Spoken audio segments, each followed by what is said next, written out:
Hi, I'm Lhadon. I'm Tendor. Welcome to our nation. News and analysis on the state of Tibet. Today is Wednesday, March 11th. I'm coming to you from Hong Kong. Tendor is still in Dharamsala. We have not been able to do the show the last couple of days because of Tibetan Uprising Day, and we've both been so busy. But now we want to talk about the current situation inside Tibet, the amazing actions that happen all over the world for Uprising Day, and the future of our movement. So, Tendor. I think by now we are all aware that the situation in Tibet is very, very critical. The Chinese government has turned all of Tibet into a war zone, and people who are describing the atmosphere are saying that it's very tense right now. It's uneasy, quiet, and there is a lingering air of fear on the entire plateau.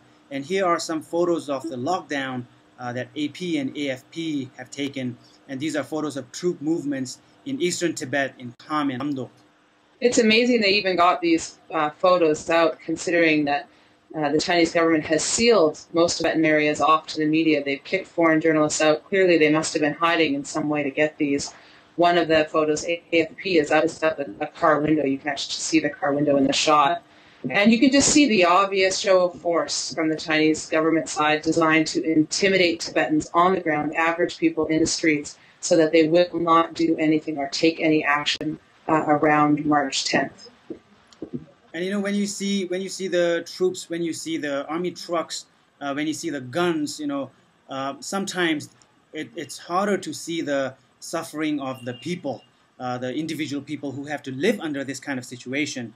And yesterday there was a story in the New York Times by Edward Wong, and here, he talks to a monk, and this monk is trying to describe his situation, and he doesn't say much. All he says is, "I cried this morning." Yeah, he talks about crying. There's a sadness, there's frustration in there. Also, there's a blog post, a very bold blogger inside Tibet on March 8th from Rebkong, or what the Chinese call Tongren. This blogger says, "Today, for some reason, Rebkong is surrounded by army. I look at this as making the lives of lay and religious people worse.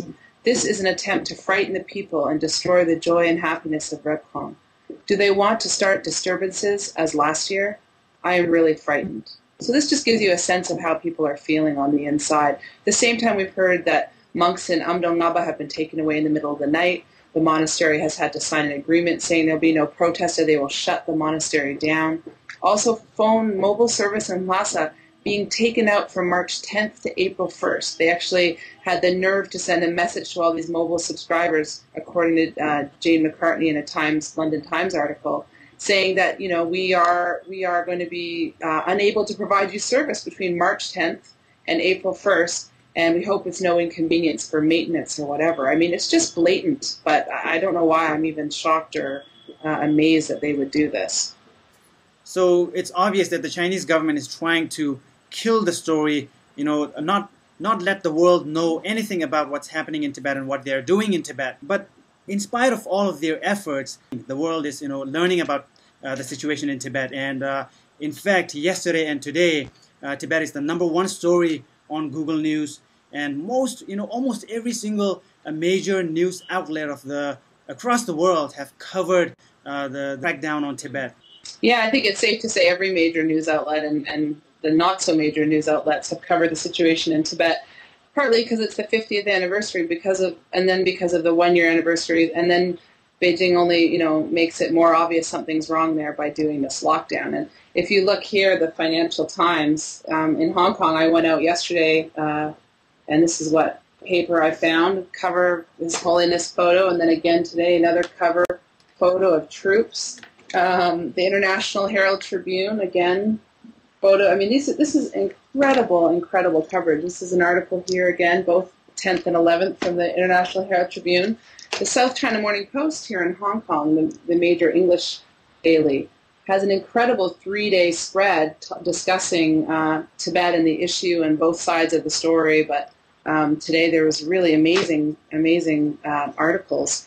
And so I think we can see, in spite of China's best efforts again, the world is watching, the world is paying attention, and the Tibetan story is getting out there. And in particular, I think the Globe and Mail said it best with an editorial today. Canada's Globe and Mail The lockdown is telling. That's the title of the article. And it says, if everything is so rosy for Tibet, then how come Chinese authorities have the country under lockdown, with independent journalists and human rights observers barred from traveling there? And that's the key here. You know, by international standards, no one is buying Beijing's lies. And in fact, it's so obvious what's going on inside, and that Tibetans are not happy and prospering under China's rule, because they basically have to keep Tibetans in chains in order to control them. And the only way that they can assure Tibetans won't say anything is to threaten them with death, torture, imprisonment, and suffering.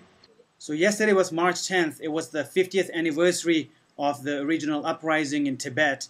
And I think it's fitting that hundreds of towns and cities around the world joined in the observation of this somber occasion. And here in Dharamsala, thousands of Tibetans participated in the event and the rallies. But not just here, but around the world, in places like the Philippines, Taiwan, Chile, and Mexico, to Japan and London, Washington, D.C., Ottawa. To give you one particular place, Germany, the Tibetans and supporters there were able to get the support from 996 cities and towns across Germany who raised the Tibetan flag on their town hall. So I think this is a signal, this is a sign of how much support that Tibet is getting from the international community. Yeah, this year, in addition to the incredible marches, rallies, demonstrations, and protests in hundreds of cities around the world, there was also a coordinated government lobbying effort, which is just a fantastic new development in the Tibet movement. For the first time ever in Canada, in the UK, in the US, there was coordinated lobbying of elected government officials. So like in DC, I think 150 Tibetans and Tibet supporters, lots of our young Tibetan Americans, went to DC and met with their elected officials from what I believe was like 25 states, like half the states in the Union. Our young people, Tibetans and supporters, were there talking about Tibet with their government representatives. And this is all about pushing for a new level of engagement on the Tibetan issue from our governments, more than just symbolic support, but getting in there and pushing for real and meaningful work towards a resolution of the Tibetan issue. So we have learned that the Chinese government has actually been, actively working against us. They have been actively trying to cancel the meetings that we have set up with the congressmen. They have tried to convince MPs in Australia not to attend Tibetan rallies. So it seems like they're no longer just watching or ignoring us. And it reminds me of Gandhi, who said, first they ignore you, then they laugh at you, then they fight you, then you win. And it seems like we are at that phase right now. Yeah, they're certainly fighting us in the media too. I mean, they've just launched these incredible, vitriolic, ridiculous attacks in the Chinese media, and they've been putting out statements attacking the Dalai Lama, attacking Tibet supporters, saying that the West is trying to use Tibet to split China, which is just laughable. Anybody who knows anything about modern politics knows that's far from the truth. But I think we can see it in them, this angry sort of dying man taking his last breath and lashing out at the world. And this is not a bad thing for us. I think we are, they're turned and they're fighting us, and now we're entering this final stage of our movement.